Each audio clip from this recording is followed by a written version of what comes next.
होता है ना, गिद्ध होता है ना, वह बहुत दूर से साफ देख सकता है।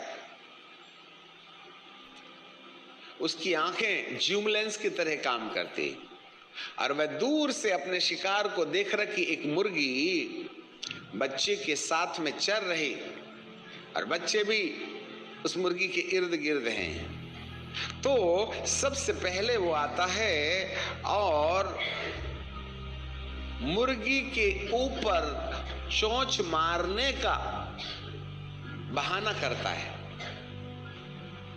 वह बच्चों पर हमला नहीं करता, वह उसकी मां के ऊपर हमला करता है, और उसकी मां के ऊपर चोंच मार के भागता तो मां का मिजाज खराब हो जाता। तो बड़ी तेजी से मां उस चील के पीछे गुस्से में भागती है। उसको डबल काम है, एक तो अपने बच्चों की रक्षा करना है, और दूसरी ओर से वह चिढ़ इसलिए गई क्योंकि उसने ना बच्चे के साथ साथ उसके ऊपर भी हमला किया है। तो मां तेजी से चील की तरफ भागती है और बच्चे अकेले रह जाते हैं। तब बच्चों को अपनी अपनी रक्षा करने के लिए इधर उधर तितर बितर होकर के झाड़ियों में और कहीं कहीं कंदराओं में छुपना पड़ता है। सब बच्चे तितर बितर हो जाते हैं, 2 उधर भागे, 3 इधर, 4 इधर, उनकी यूनिटी तोड़ देता है। मां नहीं है तो बच्चे तितर बितर हो जाते हैं। तब वह दूर से चक्कर मार के देखता है कि सबसे दूर कौन सा वाला बच्चा मां से दूर है।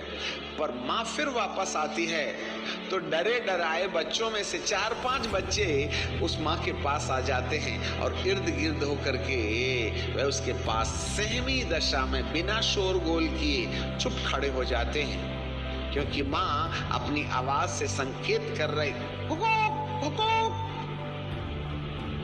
उसकी भाषा बच्चे समझ जाते हैं, सावधान सावधान।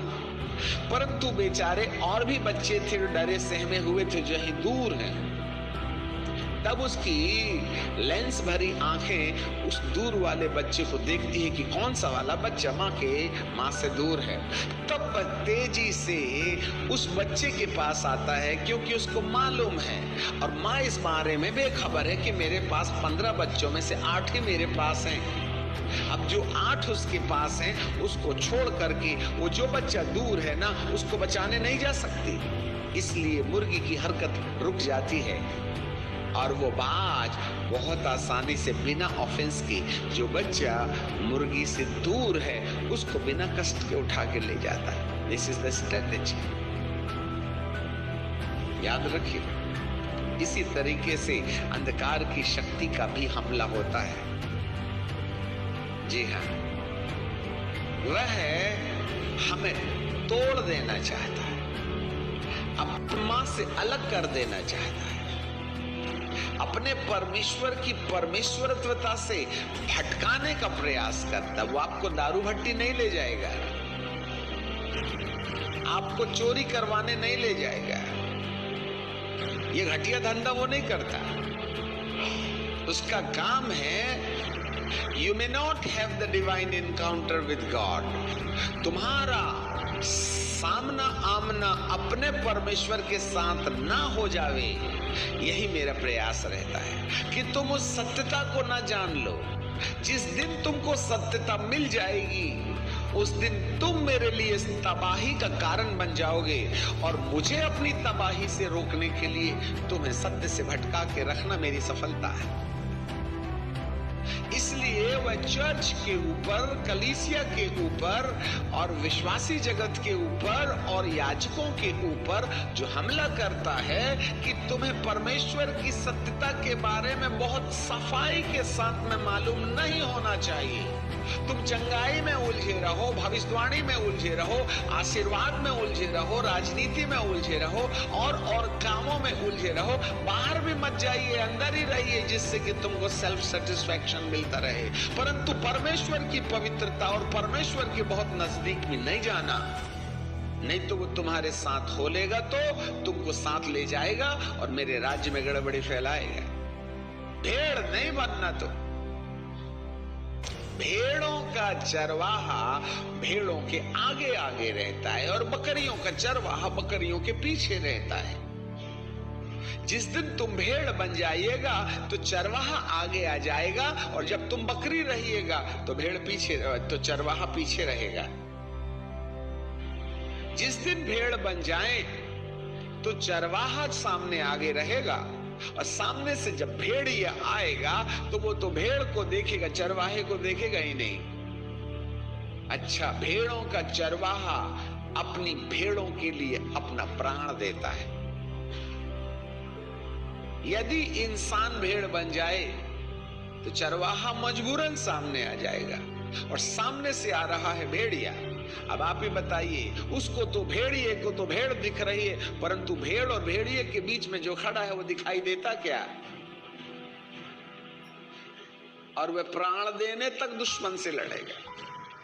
इसलिए एक व्यक्ति को भेड़ नहीं बनने देना चाहिए, नहीं तो चरवाहा आगे आ जाएगा और मेरा खेल हो जाएगा। इसलिए बकरी बने रहो, एक दूसरे के सिर में सींग मारते रहिएगा और पूंछ हिलाते रहिएगा, और जाइए और सेमी की बेला को खाइए और देखते भी रहिए पास तो नहीं आया, और जब बहुत पास आ जाए तब भागना शुरू कर दीजिएगा, जाते जाते 4 पत्ती खा जाइएगा। ये टेंडेंसी डेवलप करना अंधकार की शक्ति का काम है। हमने 4 पैसा क्या देखा, लार टपका दिया पट्ट से। आज कितने लोग हैं जो अभिषेक के साथ में जो संसार के साथ में समझौता कर रहे हैं, सिर्फ आवश्यकताओं के लिए, रोटी के लिए, कपड़े के लिए, अपनी आवश्यकताओं के लिए। आपको मालूम है, जिससे कि हम बकरी बने रहें। जब वहां पीछे रहेगा तो मैं तो सामने से इनकाउंटर कर लूंगा ना।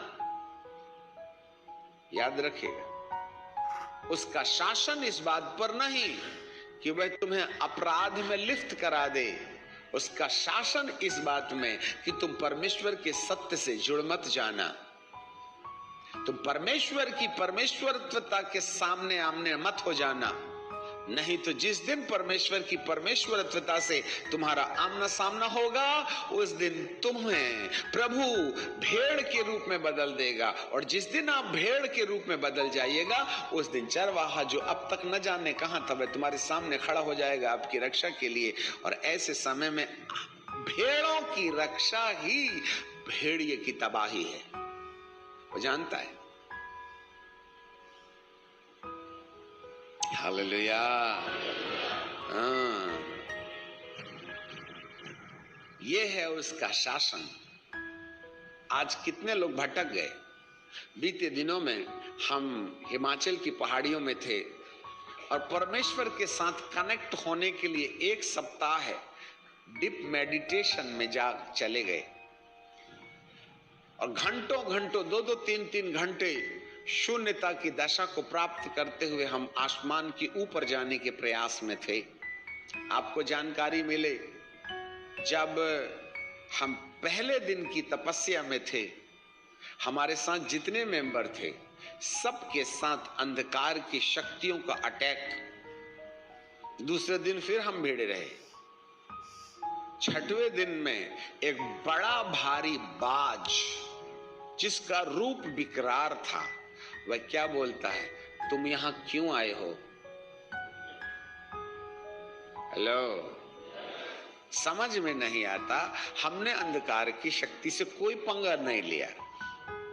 हमने ना कहा तू यहां से चले जा, और ना ही उस कमबख्त का नाम लिया, और ना ही कोई वॉरफेयर हमने की, ना ही कोई ऐसी बातें अंगीकार की कि उसके राज्य का नुकसान करें। हम तो अपने परमेश्वर की खोज कर रहे थे। तब ये अंधकार की ताकतें हमारे विरुद्ध खड़ी क्यों हो गई? वे हमसे सवाल क्यों कर रही है कि यहां तुम क्यों आए हो? क्यों पहले दिन से लेकर आखिरी दिन तक अंधकार की शक्तियां हमारे ध्यान को तोड़ना चाहती हैं? क्यों चाहती हैं? क्योंकि उनको मालूम है कि यदि ये यहां बैठ करके परमेश्वर से पावर ले लेंगे तो राज्य तो मेरा ही ना नुकसान करेंगे। इसलिए इनको पावर लेने से रोक दिया जाए कि ये भी गुमराह रहें और हम भी ना बराबर तरीके से शासन करते रहें। वह जय प्राप्त करता गया।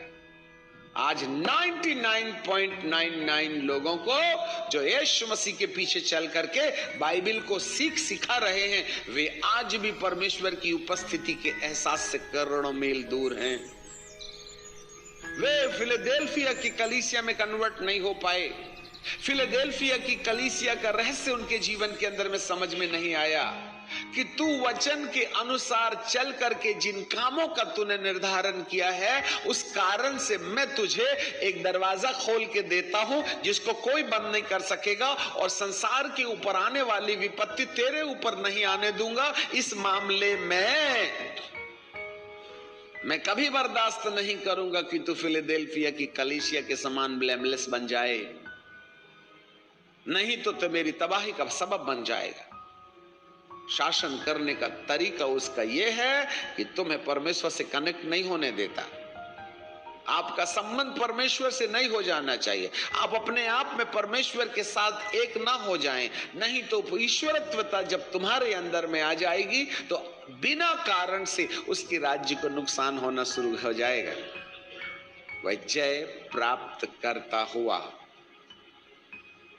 उसने यीशु मसीह के दूसरे आगमन के पहले करोड़ों लोगों के ऊपर में जय प्राप्त किया है।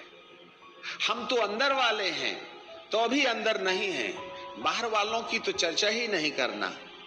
वो तो सृष्टि की आराधना में लगे हुए हैं, वो तो 120 टाइम्स ब्लाइंड हो गए हैं, परंतु हम जो अंदर रहने का दावा कर रहे हैं, हम भी तो फिलाडेल्फिया की कलीसिया के समान उस फ्रेम में फिट नहीं हुए ना। हम तो विश्वास का तुनतुना बजा रहे और बीड़ी भी धोंक रहे, दारू भी पी रहे, लड़ाई भी कर रहे, झगड़ा भी कर रहे, हर प्रकार का अपराध कर रहे, परंतु हमारे जीवन में परमेश्वर के वचन के अनुसार काम तो दिखाई नहीं दे रहे हैं ना। तो क्या हम परमेश्वर की उस आत्मिक सत्ता से दूर नहीं? वह राज्य कर रहा है चर्च के अंदर में, राज्य कर रहा है बाइबल के सीखने और सिखाने वालों के अंदर में। परमेश्वर के वचन के अनुसार जीवन यापन नहीं करने वालों की जिंदगी में शासन कर रहा है। यहोशू महायाजक के कपड़े मैले थे, शैतान उसके दाहिने ओर खड़ा है, सामने स्वर्गदूत खड़ा हुआ है, और ये शैतान यहोशू महायाजक के मैले कपड़े के कारण उस पर दोष लगा रहा। तब स्वर्गदूत कहता है इसके मैले कपड़े उतार दो और उसको याजक के लायक शुद्ध पगड़ी पहनाओ।